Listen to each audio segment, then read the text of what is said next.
On a quiet corner of Pink Lane in Newcastle upon Tyne, there's an old red phone box. It looks just like any other battered paint, cloudy glass, the usual graffiti scratched into its sides. But locals know it by a different name, the red phone, and they say it with the same unease reserved for old superstitions. The strangeness started back in the autumn of 1998. A university student named Daniel Clark was walking home late one night when he heard it ring. This was weird because the phone had been disconnected for years. Curious, and maybe a little drunk, he picked it up.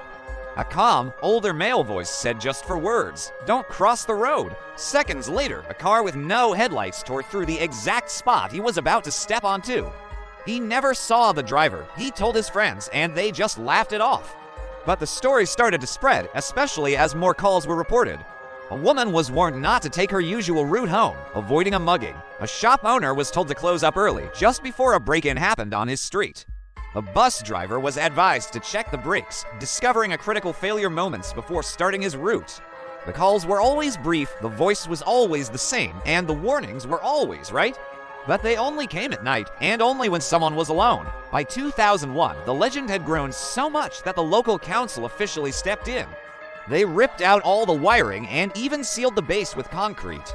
It didn't matter, the phone still rang. Witnesses say the sound isn't mechanical.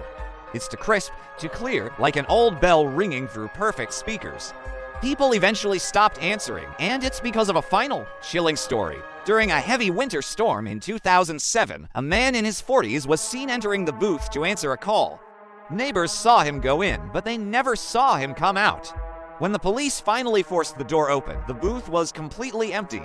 The only things inside were a swinging receiver, fogged-up glass, and a single set of footprints that just ended in the middle of the floor. Today, the red phone is a strange sort of landmark.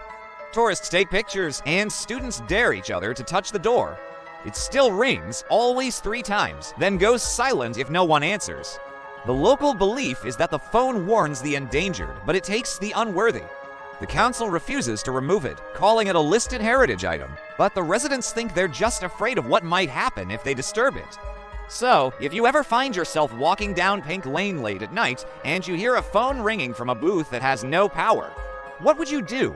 Would you answer? Thanks for watching, and don't forget to subscribe for more strange stories.